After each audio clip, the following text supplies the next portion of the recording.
Buenos días. ¿Alguien que me ayude a orar para iniciar la predicación? Rosa Montone. ¿Eric?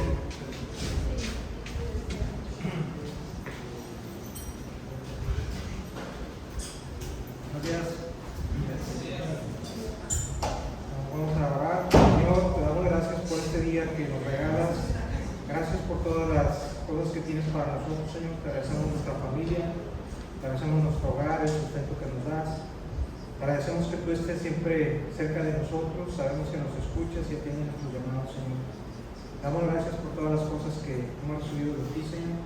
Te pedimos perdón por todas las fallas que tenemos, por nuestras malas actitudes, Señor, por nuestro mal proceder en ocasiones. Y te pedimos que tú sigas haciéndonos mejor, Señor, sacando todo eso de nosotros para ser un poco mejores cada día, Señor. Gracias por esta ocasión de lo que vamos a escuchar de tu palabra, Señor, a través de Gabriel, Señor. Permite que esto llegue hasta nosotros para poderlo hacer nuestro, Señor. Gracias te damos en el nombre de Jesús. Amén. Amén. Bueno, antes de iniciar, ¿alguien quisiera compartir algún versículo? ¿Alguien, un versículo que hayan hecho propio en esta semana, que los haya impactado, que los haya hecho reflexionar? ¿O nadie leyó la Biblia en esta semana?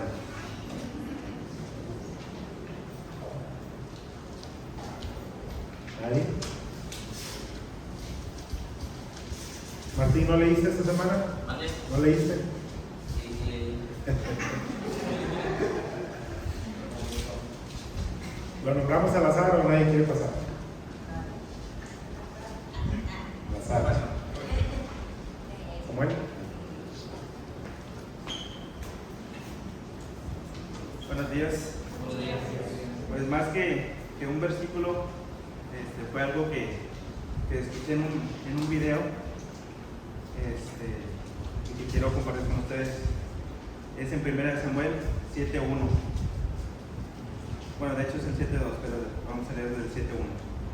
Vinieron los de Jerim y llevaron el arca de Jehová y la pusieron en casa de Abinadab, situada en el collado, y santificaron a Eleazar su hijo para que guardase el arca de Jehová. Desde el día que llegó el arca a Kiriat Jearim pasaron muchos días, 20 años, y toda la casa de Israel lamentaba en pos de Jehová.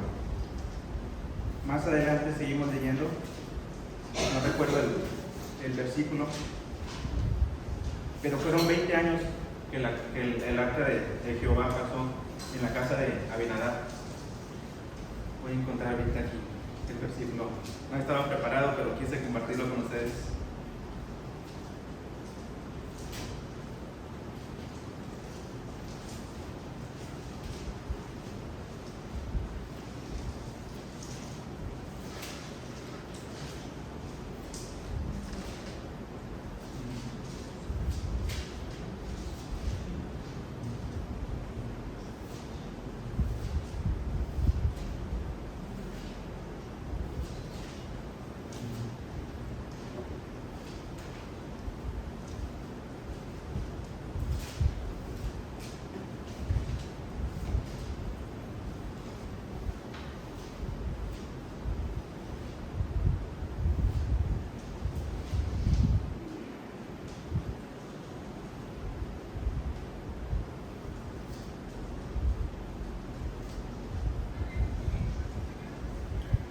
El otro versículo está en 2 Samuel 6:11.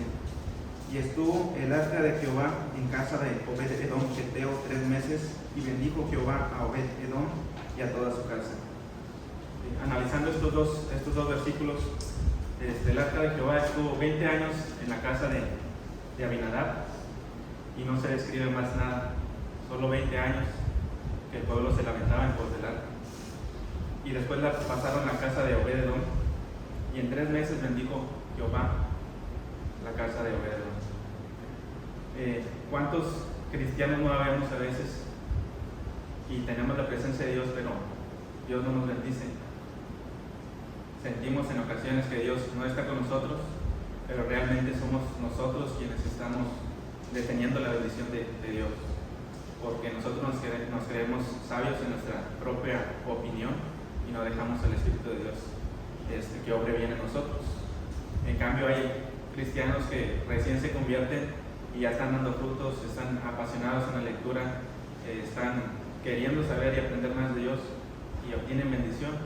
Y no es por obtener bendición, es por obediencia. Escuché decir que el diablo también conoce la Biblia mejor que nosotros, pero la idea no es que conozcamos la Biblia, la idea es que obedezcamos lo que dice su palabra. Y eso es lo que quería compartir con ustedes. Gracias.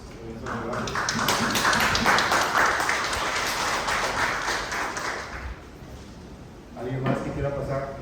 Muy bonito lo que dijo Samuel, muy cierto.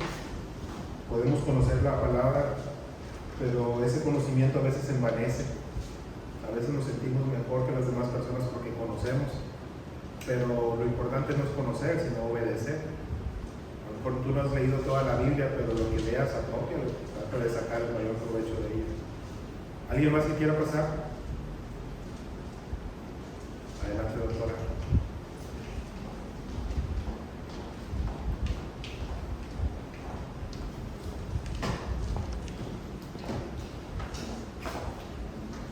Buenos días. Yo siempre les he contado que yo batallo mucho para leer, no me gusta leer, la verdad, batallo mucho, no sé cómo soy doctora porque tenía que leer. Es lo que le iba a preguntar. No sé cómo lo sé, ¿verdad? Pero la verdad no me gusta leer. Entonces yo siempre digo que soy la niña rebelde en la célula, ¿verdad? Porque no leo, porque no entiendo, y siempre digo que Dios no me dice nada porque no entiendo la Biblia, ¿verdad? Porque no la leo, obviamente como la voy a leer, pero bueno, yo le estuve pidiendo a Dios que pues quería encontrarlo, ¿verdad? Que quería escuchar de él y pues me cuesta mucho trabajo entenderlo. Y para empezar, empecé a leer la Biblia y llegué a Éxodo y luego a Levítico y yo digo, ¿para qué lees eso? ¿Verdad? ¿Para qué quiero saber cómo se hizo el tabernáculo, cómo lo hizo? No me interesa saberlo, ¿verdad? Pues ya lo hizo, ya lo cargaron, ya todo esto, ¿verdad? Yo decía Levítico, siempre decía eso. Y entonces ahora, la vez pasada les decía, cuando pasé, que me sorprendió mucho encontrar y entender que Éxodo te habla de un faraón, ¿verdad? Y entonces tú dices, el faraón, ¿verdad? Pues, el faraón de anteriormente, ¿verdad? Y entonces conforme fui leyendo, realmente no es un versículo que me haya impactado, sino todo Éxodo, ¿verdad? Donde encontré que el faraón soy yo, que yo estoy deteniendo, ¿verdad? Y siempre que yo vengo digo, se lo voy a compartir a Carolina. Es para Carolina, y siempre estoy pensando que es para Carolina, ¿verdad? Carolina es mi hija, entonces yo siempre digo, todo es para Carolina, ¿verdad? O si hay algo, pues digo, es para Chano, es para Juana, nunca es para mí, ¿verdad? Y entonces ahora que lo estuve leyendo, pues vi que el faraón soy yo, ¿verdad? Ahorita decía Samuel, ¿verdad? Y tenemos a Dios, pero no llegamos a la bendición, no lo da. Normalmente yo no digo, ¿por qué el otro tiene y yo no tengo? Normalmente yo digo que no tengo ese sentimiento. Pero sí digo, ¿por qué muchos pueden hacerlo y yo tengo a mis hijos fuera? Bueno, pues así Dios lo quiso, ellos lo quisieron y pues yo lo tengo que entender, ¿verdad? Y entonces empecé a leer Levítico y entonces ahí fue donde ya me cayó el 20 y decía ayer Mari, me sorprendía, ¿verdad? Y Mari decía, no estoy hablando de usted, ¿no? Pero a mí me cayó el 20, ¿verdad? Totalmente el 20, ¿verdad? Porque dice que son dos ofrendas. La ofrenda del pecado y la ofrenda que tú le das, que tú quieres darle a Dios, ¿verdad? Entonces dije, no, pues si yo te quiero dar una ofrenda. Y entonces hablaba que simplemente el carácter, dije, qué padre. Y entonces yo solita me quedé, wow, voy a aprender mi carácter, pues no, ¿verdad? Porque dice que tiene que ser puro, totalmente puro. Y ahí sí me cayó el 20, ¿verdad? Entonces ayer ella hablaba de alguien, yo no sé ni de quién hablaba. Y entonces yo después di mi testimonio y me dice, no estoy hablando de usted, doctora, no está hablando de mí, ¿verdad? Pero es cierto, porque yo siempre digo que yo les hablo bien a mis empleados, que yo doy, pero pues si así fuera lo que pusieron en mi página, lo que dijeron, no lo hubieran dicho, porque posiblemente para mí es lo correcto, pero la gente está viendo que no es lo correcto, ¿verdad? Y que si yo tengo muchos letreros ahora en la tienda de Dios, pues no estoy dando, y la verdad que sí me sorprendió mucho, ¿verdad? Que no lo dé, porque bien fácil, ahí le estaba diciendo una señora que estaba haciendo ayuno, y todas somos muy prontas para decirle, pues sí, pero si anda de mal humor, pues ya no vale el ayuno. Y yo me dije, wow, pues pues mi carácter tampoco es así como para ofrendarle a Dios y pues la verdad pues voy a trabajar en mi carácter porque pues Dios es lo que me está diciendo, cuesta trabajo, ¿verdad? Los gritos no, luego salen de mi boca, ¿verdad? Eso era lo que les quería compartir, y a mí cuenta que soy yo, la Biblia.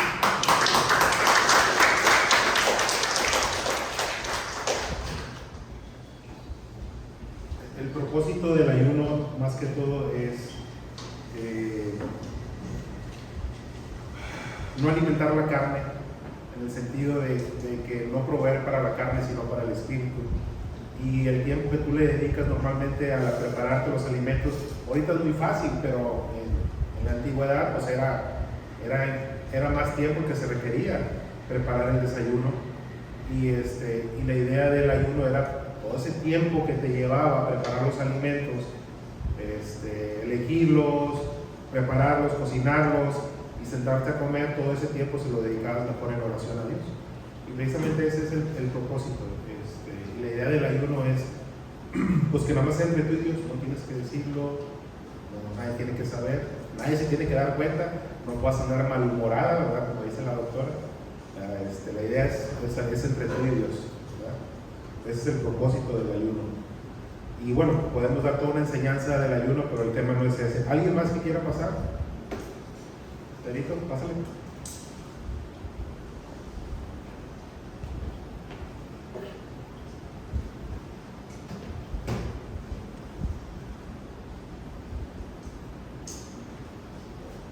Hola, casi siempre antes de levantarme busco versículos de motivación, pues para empezar el día bien.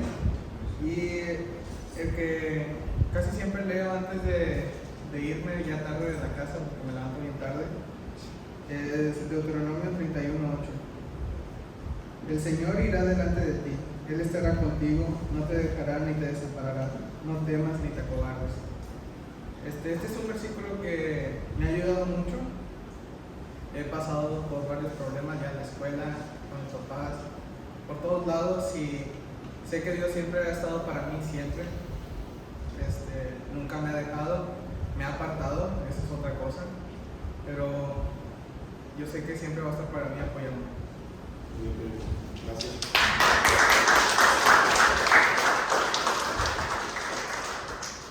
¿Alguien más que quiera pasar? ¿No? Bueno, vamos a iniciar. El tema del que vamos a hablar el día de hoy es la verdad. Así lo nombré el estudio que vamos a realizar, y yo pienso que hoy es más importante que nunca hablar del tema de la verdad. ¿Qué es la verdad? ¿Alguien me puede decir qué es la verdad? Yo me acuerdo mucho un refrán que yo hice propio hace mucho, pero que realmente pues estaba muy perdido. Yo decía, nada es verdad, nada es mentira. Todo depende del cristal con que se mira. ¿Sí? Y no es así. Cuando yo vengo a la palabra me doy cuenta que hay una verdad. Y es bien difícil. ¿Cómo saber la verdad en medio de tanto acceso a la información, de tantos medios de difusión? Porque a la hora de la hora todo el mundo sabe, todo el mundo es experto, todo el mundo tiene una opinión. Entonces, ¿cómo distinguir nosotros la verdad? ¿Sí? ¿Podemos estar seguros de lo que vemos, de lo que escuchamos? ¿Cómo estar seguro de todo eso? ¿Sí? Y la verdad es que la respuesta es que no podemos estar seguros. Los medios de comunicación más importantes en todo el mundo son dueños de 5 personas. Ellos son los dueños. Ellos difunden lo que ellos quieren. Las redes sociales, pues estás atrás de una computadora y cada quien dice se envalentona y cada quien dice lo que quiere. Nadie lo está viendo. ¿Sí? En cualquier momento alguien se inspira y anda muy filosófico y se pone a escribir ahí, y la gente compra esas cosas como verdades. Entonces, ¿de qué podemos estar seguros? ¿Cuál es la verdad? Sí sabemos que hay una verdad, y esa verdad, ya lo hemos dicho, tiene nombre y apellido, se llama Jesús de Nazaret. Esa es la verdad. ¿Sí? Pero si solo hay una verdad en la Biblia, ¿cómo es que existen tantas doctrinas? Si nada más hay una verdad, ¿por qué existen tantas doctrinas? ¿Sí? ¿Alguien me puede decir por qué existen tantas doctrinas? ¿Por los hombres? ¿Alguien más?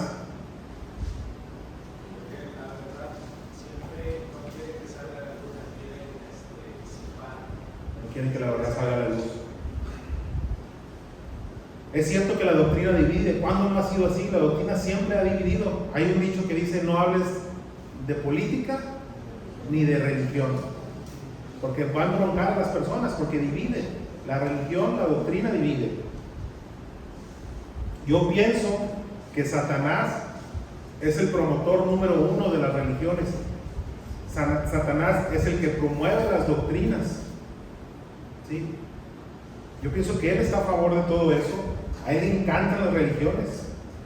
Hay un principio básico en la guerra que dice: divide y vencerás. Y eso es lo que él ha hecho muy bien. Incluso en iglesias cristianas hay división entre nosotros, principalmente por el orgullo, y detrás de eso está el enemigo, está Satanás. ¿Sí? Si tú eres una persona que realmente ha vuelto a nacer, que ha recibido a Cristo en su corazón, nunca vas a ser poseído por el diablo. Nosotros somos posesión de Dios, ¿sí? No hay manera que nosotros ya fuimos comprados con sangre, pero podemos ser influenciados por el enemigo, eso sí. Entonces, ¿alguien sabe dónde se propuso la primera doctrina? La primera doctrina diferente a la palabra de Dios en la Biblia. ¿Alguien me podría decir?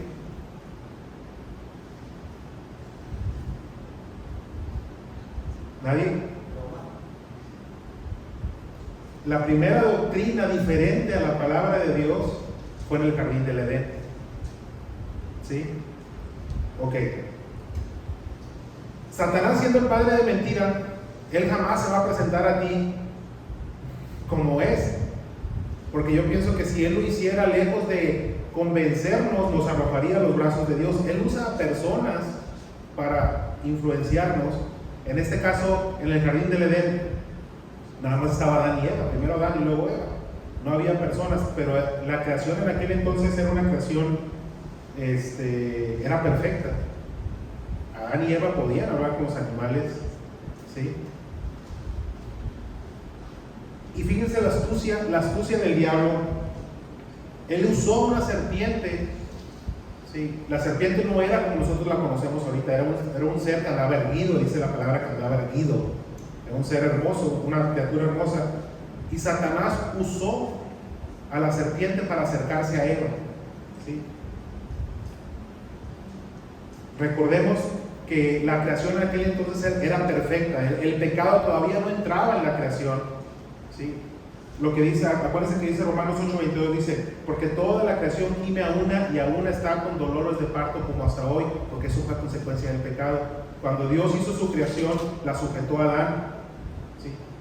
Puso a Adán para que Adán se enseñorara de toda la creación.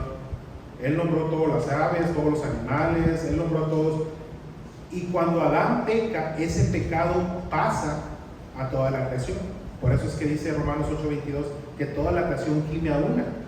Pero para no salirme del tema, bueno, y todavía esta fue la cosa del pecado. Dice, no solo el hombre fue afectado por el pecado que trajo la muerte, sino que toda la creación fue sujeta a pecado, por lo que ya les comenté, ¿sí? La palabra dice que el aguijón del pecado es la muerte y el poder del pecado es la ley. ¿Por qué? Porque nadie de nosotros puede cumplir la ley a cabalidad, nadie. Por eso es la necesidad que tenemos nosotros de un Salvador, ¿sí? Pero para no salirnos del tema, fíjense la astucia del padre de mentira. Fíjense, no lo estoy admirando, pero él, como dijo Samuel, él conoce toda la Biblia. Él nos conoce mejor de lo que nosotros nos conocemos. Él tiene años observándonos, ¿sí? Él fue educado en el cielo antes que nosotros fuéramos creados, ¿sí? Él, no hay manera que tú puedas enfrentarlo. en tus propias fuerzas. ¿Sí? Entonces fíjense la astucia. Él llega al Edén y plantea la siguiente pregunta y le dice a Eva, le dice, con que Dios os ha dicho, no comáis de todo árbol del huerto. Así le dice. Con que Dios te dijo que no comieras de todo árbol del huerto. Mentiroso, ¿verdad? ¿Y qué fue lo que le respondió? Sí. Vámonos primero a Génesis 2:16, por favor.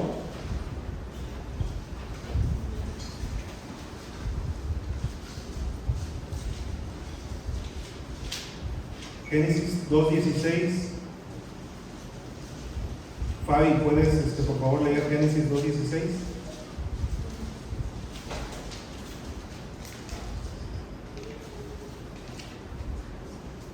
¿Listos?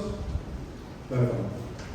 Y mandó Jehová Dios al hombre, diciendo, de todo árbol del huerto podrás comer, Ok, ¿y 2:17? mas del árbol de la ciencia del bien y del mal no comerás, porque el día que de él comieres, ciertamente morirás. Entonces, Dios le está diciendo a Adán que él puede comer de todo el árbol, de todos los árboles del jardín, menos de uno, ¿sí? Pero entonces viene Satanás y le dice a Eva, con que no puedes comer de ningún árbol. O sea, fíjense la astucia de él. Y obviamente Eva, ¿qué le respondió Eva? Vamos a Génesis 3, versículos 2 y 3, por favor. Cristo, ¿puedes leerla, por favor, Cristo? Génesis 3, versículos 2 y 3. Génesis 3, del 2 al 3. Y la mujer respondió a la serpiente, del fruto de los árboles del huerto podemos comer, pero el fruto del árbol que está en medio del huerto, dijo Dios, no comeréis de él, ni le tocaréis para que no muráis. Ok. ¿Y cuál fue la respuesta que le dio Satanás? Así es, vámonos a Génesis, ahí mismo 3, del 4 al 5. Christopher, si puedes leerlo. Entonces la serpiente dijo a la mujer, no moriréis, sino que sabe Dios que el día que comáis de él, serán abiertos vuestros ojos y seréis como Dios, sabiendo el bien y el mal. Aquí está la obra maestra de Satanás, ¿sí? Porque él usó una verdad, él no mintió, él usó una verdad para hacer pecar a Adán y a Eva, ¿sí? Porque en cierta manera ellos iban a ser como Dios en el sentido de que iban a conocer el bien y el mal, pero esa no fue la intención de Satanás. Satanás planteó la pregunta para que ellos pensaran que por algo Dios les había prohibido de ese comer de ese fruto, porque iban a ser como Dios. Esa fue la obra maestra del enemigo, que él usó la verdad para hacernos pecar, o para hacer pecar a Eva y después a Adán, ¿sí? Vamos a ver ya qué dice Génesis 3:6. Samuel, ¿lo puedes leer? Génesis 3:6.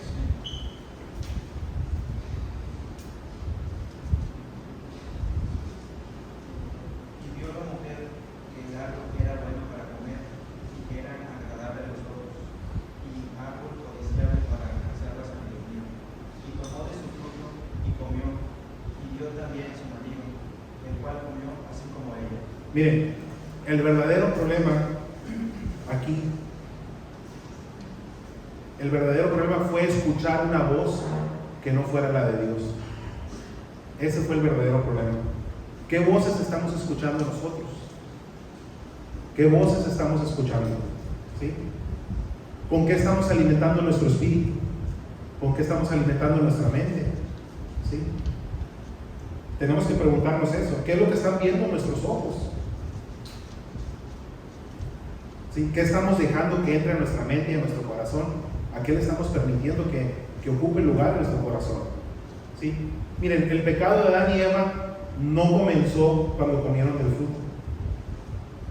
El pecado comenzó cuando empezaron a escuchar una voz diferente a la de Dios. Porque cuando tú pecas, tú no pecas, tú primero concebiste el pecado en tu mente. Tú le diste lugar al pecado y le estuviste dando vueltas y estuviste coqueteando con el pecado ¿sí? Que fue lo que pasó con Eva. Ella le dio vueltas, vio que el fruto era, como dice la palabra, codiciable, ¿sí?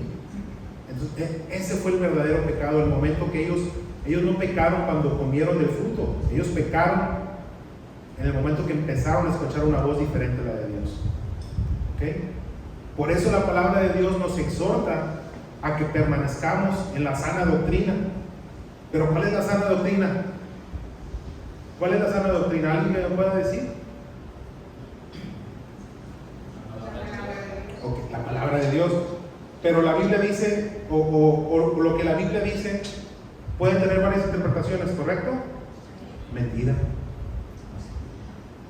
¿Cómo era? Que si la palabra de Dios puede tener varias interpretaciones. No. No las debe tener, pero sí las tiene, por eso hay diferentes. La Biblia se explica así sola. ¿Sí? Es cierto que un mismo pasaje, tú leíste la Biblia una vez, la leíste otra vez, o leíste un capítulo una vez y lo leíste otra vez, Lo vas entendiendo de diferente. y te va a ir revelando cosas diferentes, pero no significa que tenga diferentes interpretaciones. Tú estás en un mar, ¿sí? Y estás haciendo snorkel y estás viendo el arrecife y ves una parte, ¿sí? Te metes más profundo y sigues en el mar, no estás en un mar diferente y ves otras cosas. Conforme vayas más profundo vas a ir viendo cosas. Bueno, lo mismo pasa con la palabra de Dios, es lo mismo, ¿sí? De hecho, dice aquí mismo que no puedes deformar nada de lo que... Así es. Pero esto no se va a dar por obra de magia, esto solamente se da en tu comunión con Dios, ¿sí?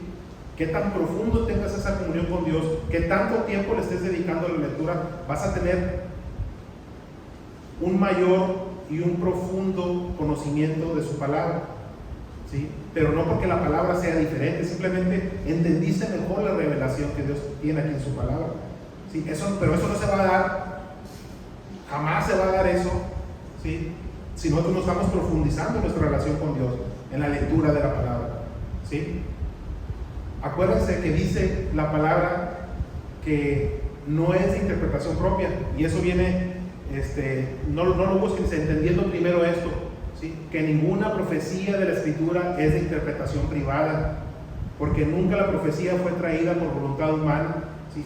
Sino que los santos hombres de Dios habrán sido inspirados por el Espíritu Santo. ¿Samantha? Sí, cita.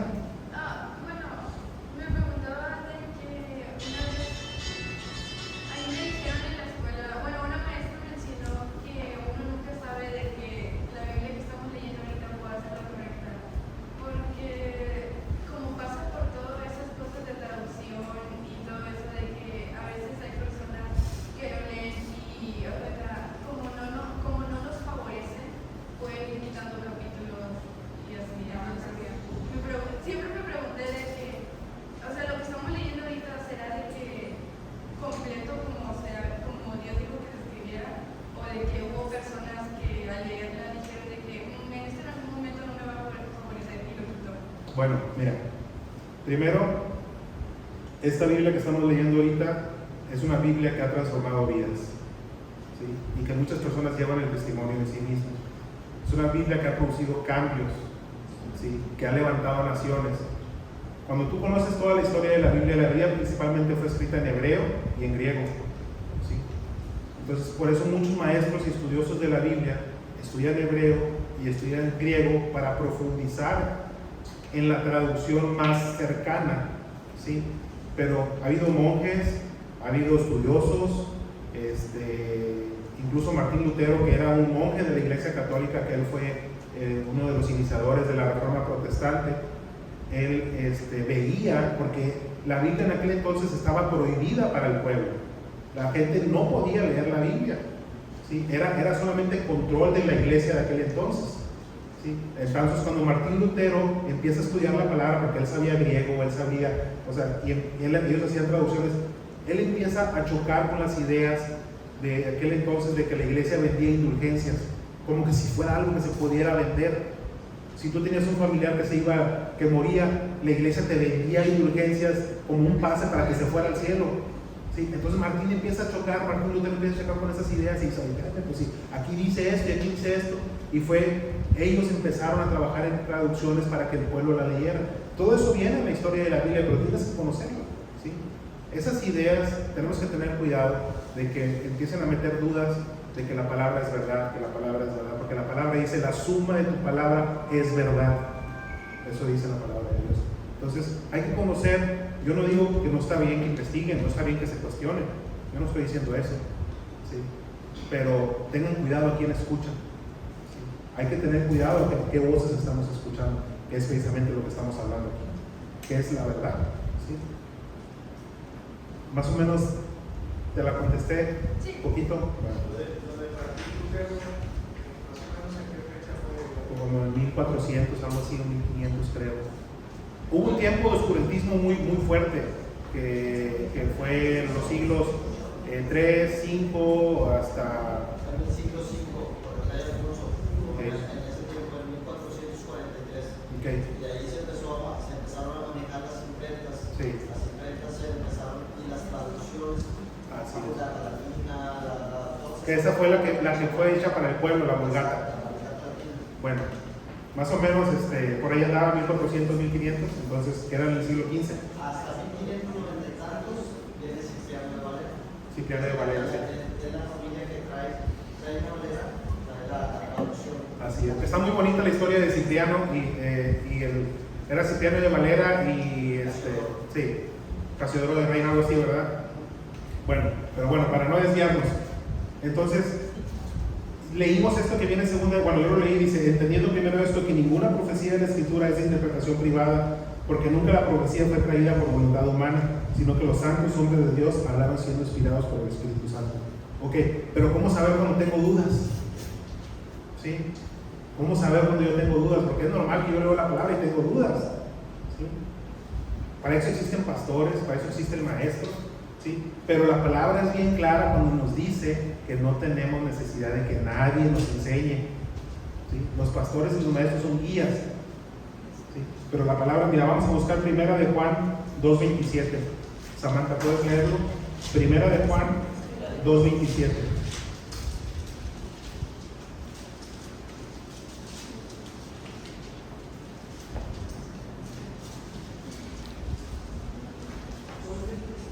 Sí, Primera de Juan 2:27.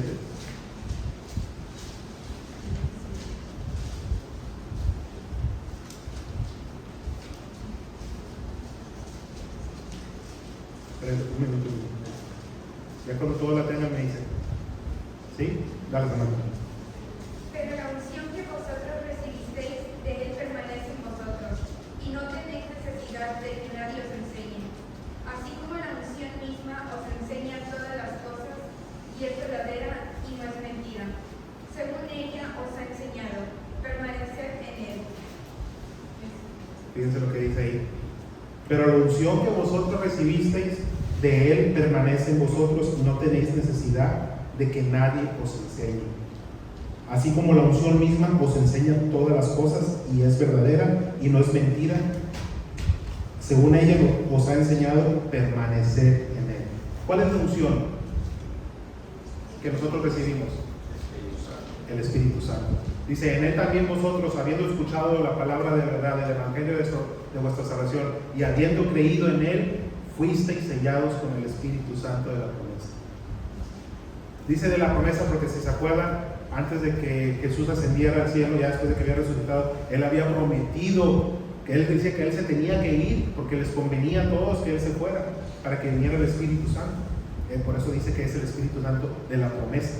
Entonces, esa es la unción que las personas que hemos vuelto a nacer hemos recibido, y es la parte que nos enseña, ¿sí?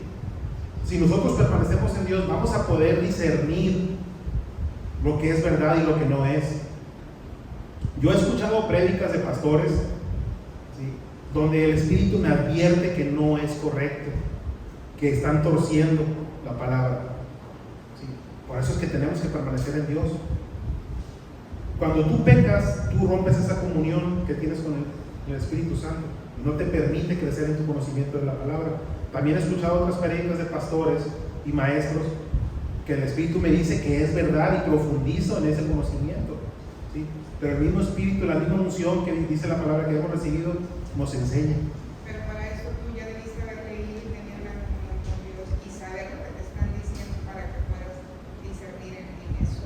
Claro, primero tenemos que... Era lo que decía la doctora, y es algo que siempre le decíamos o le decimos cuando estamos en los estudios, que no puede discernir, no puede ella ahondar en eso, porque siempre está con que no quiero leer o no quiero eso.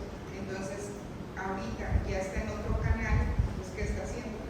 Que Dios les empieza a ver en otras cosas. Claro, y acuérdense que es bien importante, por eso la palabra nos habla del nuevo nacimiento, porque dice que el hombre natural no percibe las cosas de Dios. No hay manera que nosotros con nuestra mente natural que teníamos antes podamos entender lo que Dios tiene en su palabra, ¿sí? Y dice que Dios salva a los creyentes por la locura de la predicación. ¿Por qué? Para que la sabiduría no esté basada en sabiduría de hombre, sino en el poder de Dios, ¿sí? Eso es lo que dice su palabra. Entonces, por eso es que es bien importante que conozcamos la verdad. Por eso es bien importante que filtremos todo lo que escuchamos, todo lo que tú crees que sabes, tienes que filtrarlo a la luz de la palabra. Todo lo que escuchas tenemos que filtrarlo a la luz de la palabra. Y solamente cuando hagamos eso en nuestra vida es que vamos a tener mayor claridad y podemos tomar mejores decisiones. ¿Debo aceptar este trabajo o no? ¿Me debo casar con esta persona o no? ¿Sí? ¿Debo dejarle de hablar a esta persona? ¿Sí? ¿Debo emprender este proyecto? ¿Sí o no? ¿Ok? Pero todas esas decisiones, toda esa claridad la vas a tener cuando tú empieces a filtrar todo a la luz de la palabra. Pero si no haces tú eso, ¿sí? Si tú no consultas a Dios en tu diario vivir, ¿sí? No nada más para proyectos importantes, cuando tú no consultas a Dios en tu diario vivir, hay un proverbio que a mí me gusta que dice: la insensatez del hombre tuerce su camino y luego contra Jehová se irrita su corazón. Es decir, esa persona insensata nunca consultaba a Dios, ¿sí? Llegó y se dio de toques y se enoja, y vuelve y se enoja contra Dios, y Dios dice: oye, ¿cuándo me consultaste? ¿Cuándo me tomaste en cuenta a mí? ¿Sí? Y eso es lo que pasa, ¿ok? Acuérdense, todo me es lícito, pero no todo conviene. Todo me es lícito, pero no todo edifica. Y esto va en especial para los jóvenes, ¿sí? En Eclesiastés dice: alégrate, joven, en tu juventud, y tome placer tu corazón en los días de tu adolescencia, y anda en los caminos de tu corazón y en la vista de tus ojos. Pero sabe que sobre todas estas cosas te juzgará Dios. Aguas, chavos, ¿sí? Porque ustedes están en la flor de la juventud. Johan, Alex, Emiliano, Giselle, ¿sí? Pedrito, Gabriel, Uriel, Samantha, ¿sí? Melissa. Y ustedes andan, ¿sí? Tengan cuidado. Ustedes dicen: y todo lo que quieras, hazlo, pero Dios te va a juzgar, ¿sí? Por eso dice más adelante, dice: quita pues de tu corazón el enojo. ¿Qué adolescente no se ha enojado con sus papás? Dígame, ¿qué adolescente no trae enojo en su corazón? Yo le digo: ¿por qué andas enojado? No estoy enojado. No está enojado, ¿verdad? ¿Sí? Uriel, ¿qué traes? No. ¿Pero qué dice? No. Así, ¿sí? O sea, los adolescentes traen enojo en su corazón, ¿sí? Me acuerdo cuando Pedrito se enojó y que se quería ir a vivir con nosotros. Imagínense, ¿sí? Dice: quita pues de tu corazón el enojo y aparta de tu carne el mal, porque la adolescencia y la juventud son vanidad, ¿sí? Todo lo que tú hagas en esta vida, si es para engrandecer el nombre de Dios, tú ten la plena certeza que Dios lo va a prosperar, ¿sí? Todo proyecto que emprendas, si tú lo pones en manos de Dios y le das a Él la honra y la gloria, Dios lo va a prosperar. Pero en el momento que tú digas: ay, yo todo esto lo hice, y todo lo hice con mi fuerza y con mi sabiduría y con mi conocimiento, se va a venir abajo. Acuérdense lo que le pasó a Nabucodonosor, ¿sí? Cuando él ya había conocido el poder de Dios, él vio cómo las personas que metió el horno no les pasó nada, y las personas que apenas se acercaron para meterlos ni siquiera estaban en el horno y ya se habían quemado, ¿sí? Sabiendo que a él lo prosperó Dios, sabiendo que Daniel interpretó un sueño por medio de Dios que nadie en todo el reino de Babilonia pudo interpretar. Entonces, ¿pero qué? no lo reconoció, se ensanchó su corazón y dijo, mira, todo esto yo lo he hecho, y en ese momento vino la ruina. Tenemos que tener cuidado. El orgullo es el pecado favorito del enemigo. ¿Sí? Entonces, ¿qué pasa cuando tú no aceptas a Dios en tu vida? Cuando tú no le quieres reconocer a Él como Dios. ¿Sí? ¿Qué pasa? Porque empezamos a cambiar la verdad por la mentira. ¿Sí? Cuando tú no le reconoces a Dios sus obras, cuando tú no le reconoces a Dios su creación, ¿sí? Cuando tú no le reconoces a Dios el haberte dado vida, tú le estás dando paso a la mentira. ¿Sí? Y esa es la acusación que hace Pablo en su carta a los Romanos. Vamos a buscarla. Romanos 1, del 18 al 23. Romanos 1,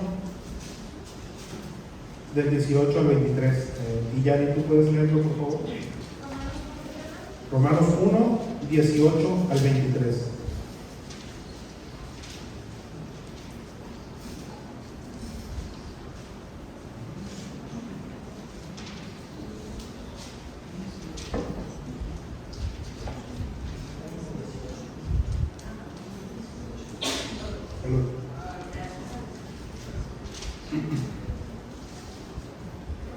¿Listos?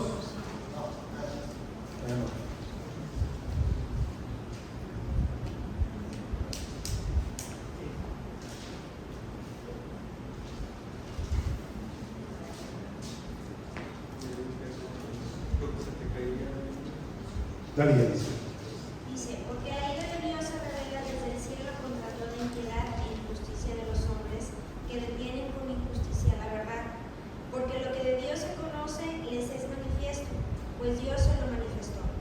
Porque las cosas invisibles de Él, su eterno poder y deidad, se hacen claramente visibles desde la creación del mundo, siendo entendidas por medio de las cosas hechas, de modo que no tiene excusa. Pues habiendo conocido a Dios, no le glorificaron como a Dios, ni le dieron gracias, sino que se envanecieron en sus razonamientos y su necio corazón fue entenebrecido.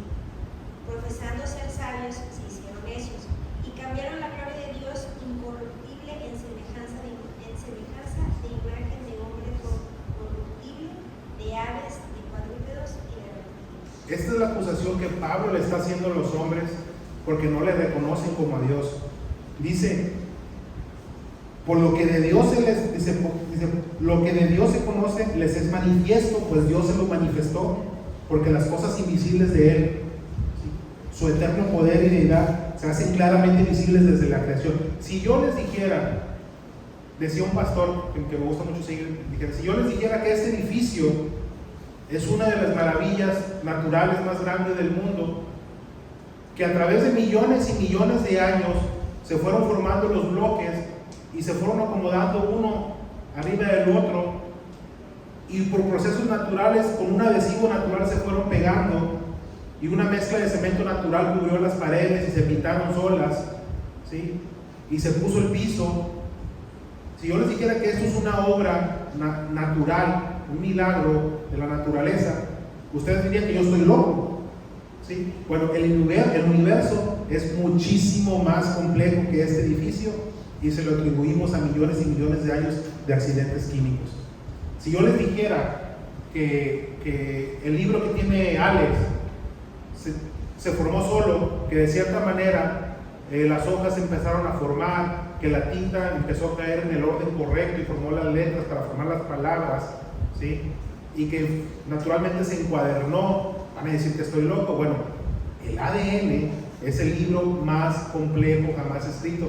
Bill Gates lo reconoció, muchos científicos lo han reconocido, que es un libro tan complejo, ¿sí?, que si solamente cambiáramos un carácter, el resultado no sería, ¿sí?, el esperado. Y decimos y le atribuimos ese ADN a millones de años de evolución y no al poder creativo de Dios. Esa es la necedad de la que Pablo está hablando aquí.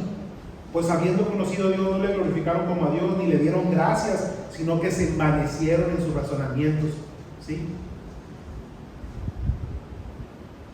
Entonces, el hombre está jugando a ser Dios con lo que Dios ya creó, ¿sí?, manipulando el ADN animal, humano y vegetal. ¿Sí? Pero el hombre no puede crear vida de la nada. ¿Ustedes saben cuáles son los principales 4 elementos químicos de los que estamos hechos nosotros? ¿Alguien? Son 4 elementos químicos que nos forman principalmente: carbono, hidrógeno, oxígeno y nitrógeno. Son esos 4.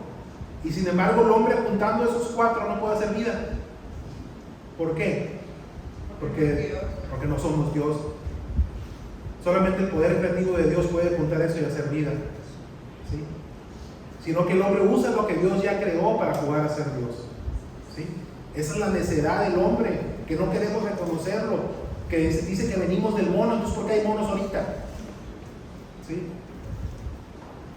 Porque evoluciona. Sí, o sea, realmente es una necedad. Digo, eso llevaría toda una plática. Pensar que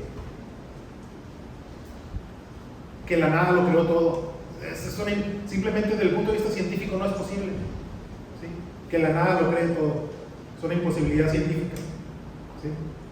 Que de cierta manera en ese lodo mugroso una amiba se creó y, o sea, no. Pero eso es lo que nos han hecho creer. Hay muchos científicos respetables, doctorados, que creen en la creación y no en la evolución. Pero el sistema está manipulado y controlado por otros poderes que no quieren que conozcamos la verdad. Pero no me voy a salir del tema porque ya me estoy saliendo mucho del tema. ¿Sí? Entonces, ¿qué es la verdad? Ya lo dijimos. La verdad es, ¿qué es la verdad? Ya lo dijimos, ¿qué es la verdad? La verdad es Jesús. Él dijo, yo soy la verdad, yo soy el camino, la verdad y la vida. Nadie viene al Padre sino por mí. El enemigo, Satanás y su hueste de espíritus malignos no quieren que nosotros nos acerquemos a Dios, a Jesús. ¿Sí? Ellos nos quieren entretenidos con las cosas del mundo. ¿Sí? Ellos nos quieren enredados con los negocios de la vida y no quieren que tengamos, ellos no quieren que nosotros tengamos tiempo de crecer en nuestra vida espiritual. ¿Sí? El mundo nos vende un espiritualismo falso. Y lo triste de todo esto es que muchos lo compramos, o muchos lo compran. ¿Sí? La palabra nos lo confirma en Mateo 7:13. Vamos a leer Mateo 7:13, por favor.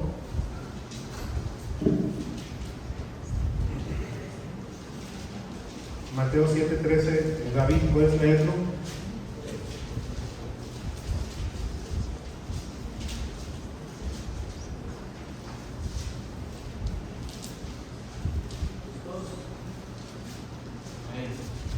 Entrar por la puerta estrecha, porque ancha es la puerta y espacioso el camino que lleva a la perdición, y muchos son los que entran por ella. Fíjense, ¿y saben qué es lo más triste de todo esto? Que muchas personas que se hacen llamar cristianos caminan por este camino espacioso, porque es más cómodo, porque es más fácil. ¿Sí? La palabra de Dios nos confirma que no todo el que dice que no todo el que me llame Señor, Señor es del reino de Dios, ¿sí?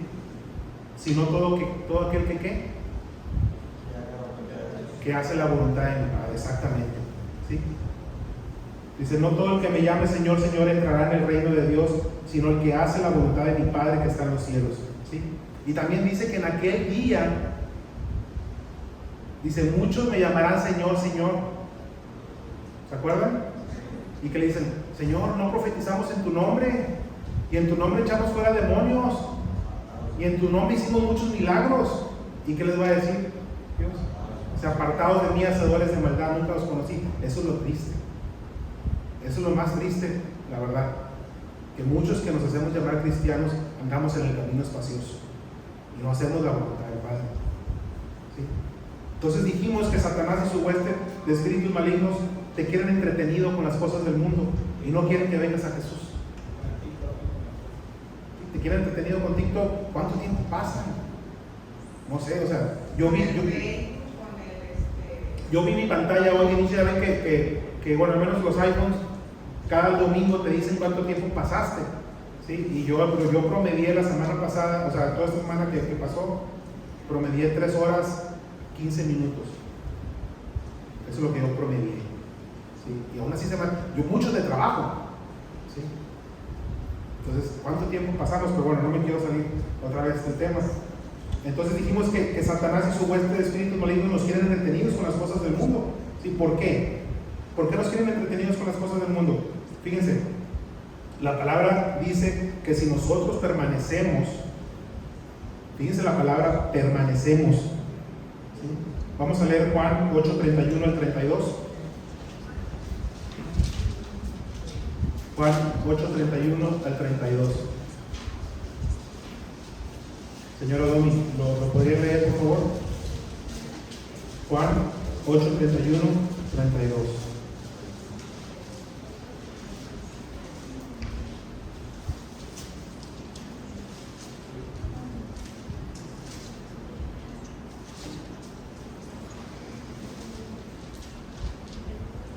Dijo entonces Jesús a los judíos que habían creído en él: si vosotros permaneceréis en mi palabra, seréis verdaderamente mis discípulos y conoceréis la verdad, y la verdad os hará libre. Fíjense lo que dice este versículo. La palabra clave es permanecéis, ¿sí?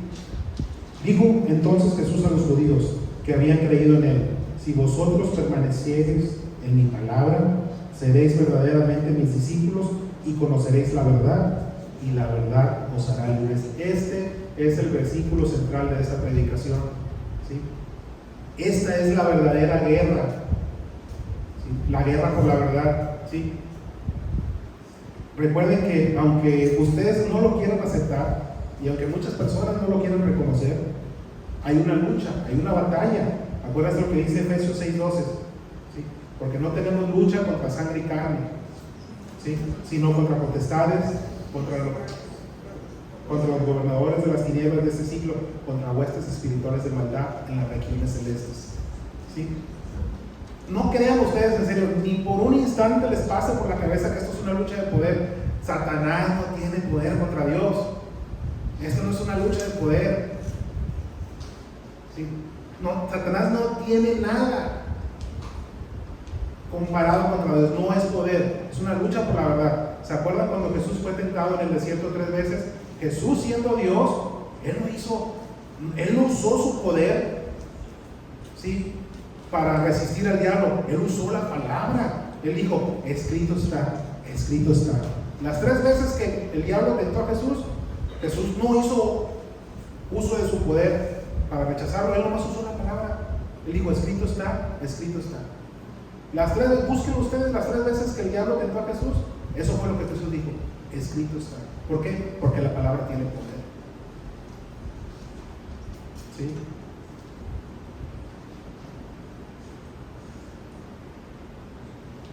Jesús, la palabra de Dios, como les digo, tiene poder y transforma vidas. Aquí estoy yo, en serio, aquí estoy yo, siendo una persona fornicador, infiel a mi esposa, hacedor de males, nada más pensaba en hacer mal, ¿sí? Yo jamás me iba a andar preocupando por compartirle a alguien de la palabra y que se fuera al infierno, ni que se vaya al infierno, ¿sí?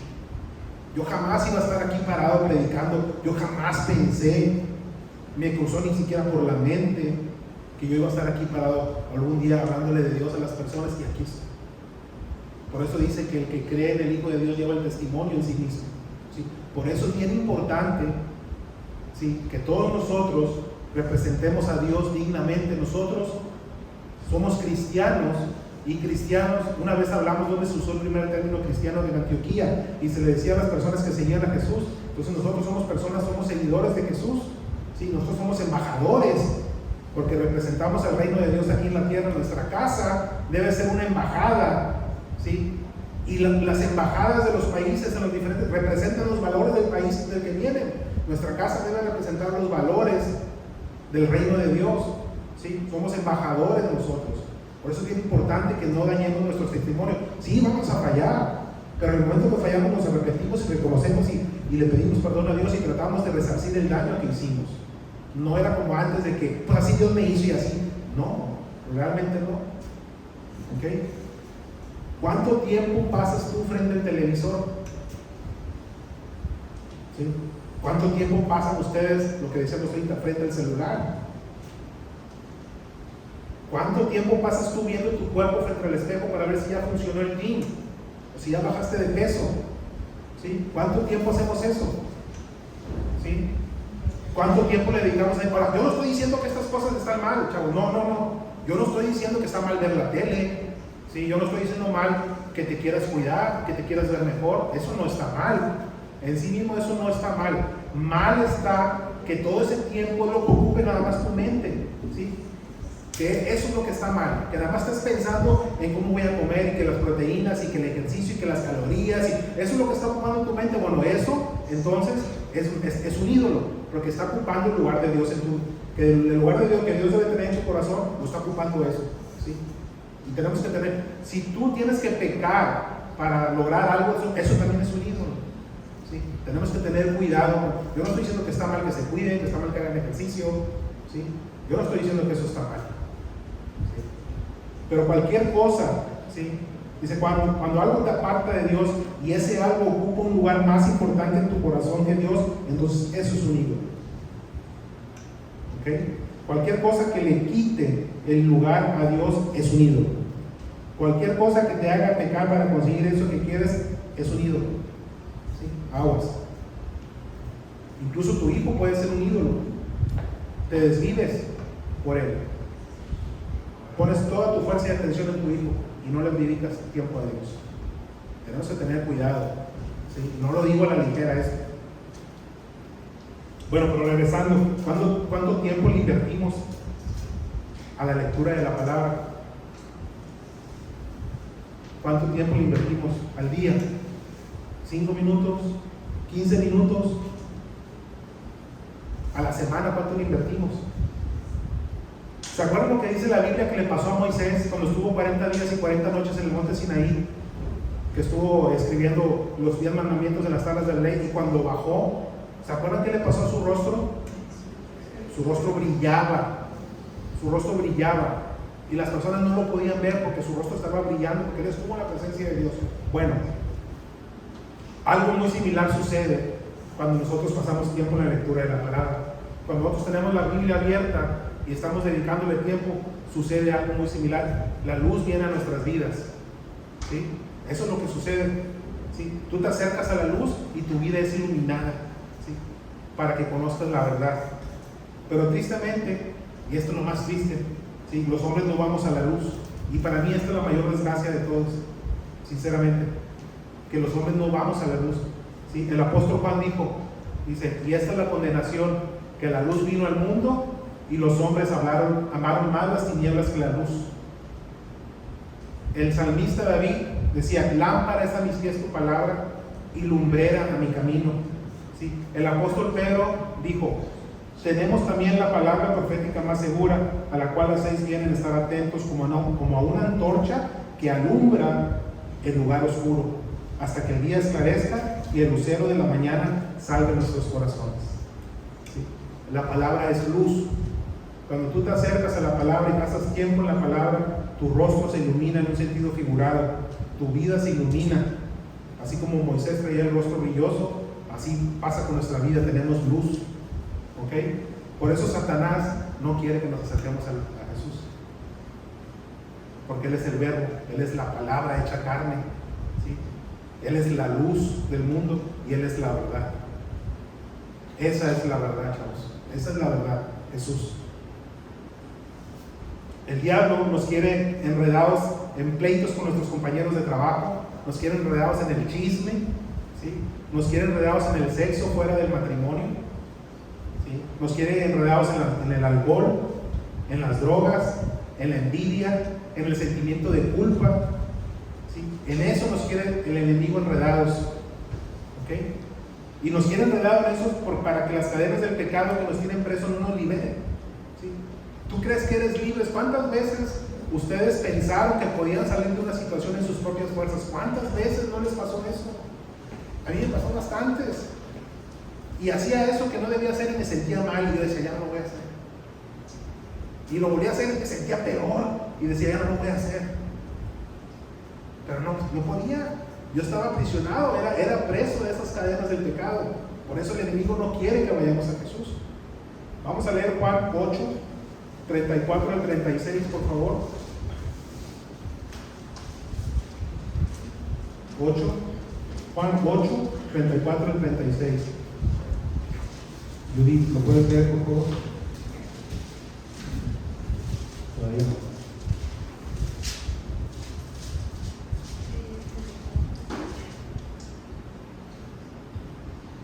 Listo, dale. Jesús le respondió: de cierto os digo, que todo aquel que hace pecado, esclavo es del pecado. Y el esclavo que no queda en la casa para siempre, el Hijo sí queda para siempre. Así que, si el Hijo os libertare, seréis verdaderamente libres. Fíjense lo que dice. Todo aquel que hace pecado, esclavo es del pecado. Y el esclavo no permanece en la casa para siempre. El Hijo sí permanece para siempre. Así que si el Hijo os libertare, seréis verdaderamente libres. Por eso Satanás no quiere que vengamos a Jesús, porque Él es el único que puede romper las cadenas del pecado. Él es el único. Sí, Él es el único que nos puede dar libertad. ¿Sí? Cuando tú, fíjense, cuando ustedes le entregan, cuando tú le entregas verdaderamente el señorío de tu vida a Dios, no es que tú le hagas a Jesús el Señor, Él ya es el Señor. ¿Sí? Él ya es el Señor, no es que yo hice a Jesús el Señor de mi vida. No, Él ya es el Señor. Él no necesita tu permiso. Lo único que necesita tu permiso es para que tú lo dejes entrar a tu vida. Cuando tú lo dejes entrar a tu vida, tú le entregas a Él el señorío de tu vida. No es que tú lo hagas el Señor, Él ya es el Señor. Simplemente tú le estás entregando el control de tu vida. ¿Realmente se lo hemos entregado? Pregunto. ¿Realmente confiamos en Él? ¿O andamos afanados? ¿Andamos con miedo? ¿Andamos estresados? ¿Sí? ¿Andamos temerosos? Ustedes pueden tener la seguridad, ¿sí?, que los planes de Él son mejor que cualquier plan que nosotros hayamos podido conseguir, ¿sí? Y Él nos va a mostrar la verdad, Él nos va a mostrar el camino y Él nos va a mostrar la vida, ¿sí? No nos dejemos en ser engañar, no nos dejemos enredar por esas personas en el trabajo que nos quieren bajar a su nivel y que nos quieren tener enredados en pleitos y pleitos y pleitos, ¿sí? Dice 2 Timoteo 2:4: ninguno que milita se enreda en los negocios de la vida a fin de agradar a aquel que lo tomó por soldado. Jesús nos tomó por soldados. Nosotros somos soldados de su milicia, tenemos que agradarle a Él. No nos podemos andar enredando con cualquiera que nos mira feo, o cualquiera que nos habla feo, o cualquiera que nos trata como basura, o que no nos toma en cuenta y nosotros, pues si te hablé, ni caso me hiciste. No nos podemos enredar en esas cosas, ¿sí? Tenemos que ser dignos representantes de Cristo. ¿Okay? ¿Cuál debe ser nuestra meta? Ya para casi finalizar. Nuestra meta debe ser siempre alcanzar la medida de Cristo. Pero no podemos alcanzarla nosotros en nuestras propias fuerzas. Necesitamos la ayuda del Espíritu Santo. ¿Sí? Vamos a leer Efesios 4:13, por favor.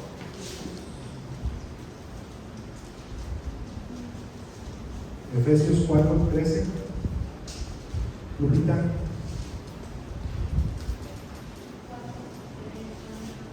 Sí.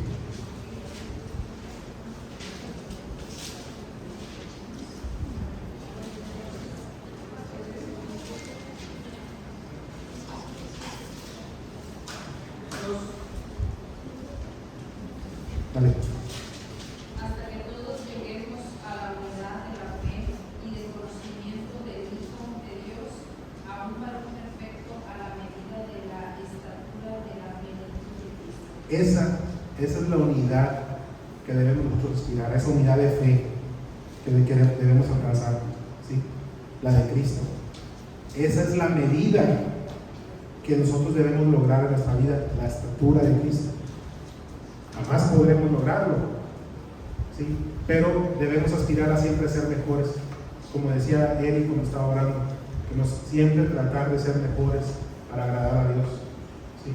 Esa debe ser nuestra meta. ¿Y para qué? ¿Por qué esa debe ser nuestra meta? ¿Por qué debemos estar siempre firmes en la verdad?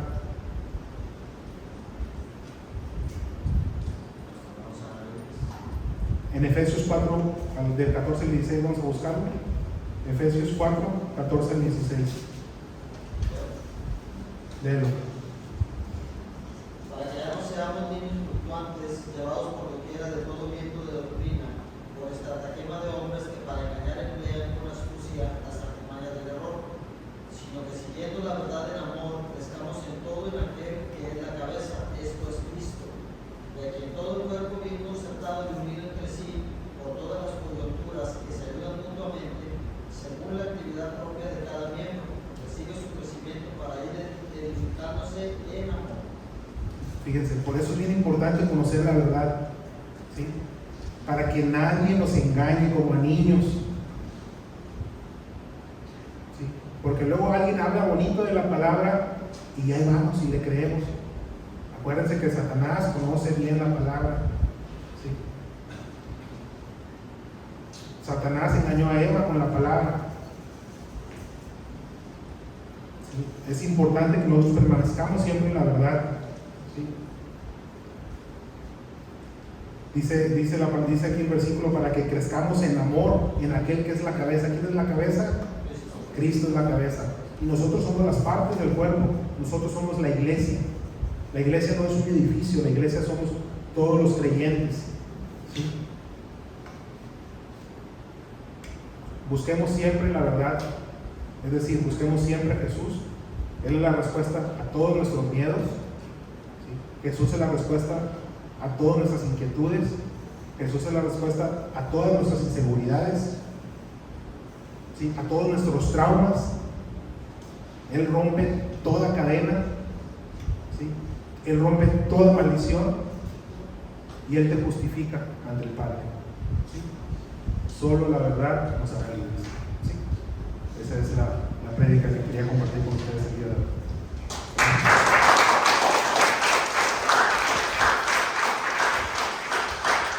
¿Alguien quiera pasar ahora para terminar? ¿Quién quiera?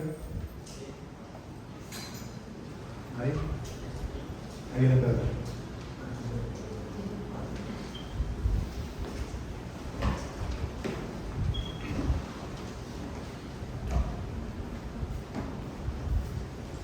Señor, te damos gracias nuevamente por esta que es tu palabra, la que nos forma, y muchas veces ignoramos muchas cosas importantes y nos desviamos de lo que es la verdad que es tu palabra. Queremos pedir por todos los que estamos aquí, Señor, que nos sigas guiando y que a través de cada estudio que tengamos, que nos digas y nos marques exactamente lo que tenemos que hacer, Señor. Perdónanos por separarnos de tu palabra y de ti. Te queremos pedir por este domingo que sigas estando con nosotros y por esta semana que se aproxima, que nos sigas bendiciendo y que nos sigas guiando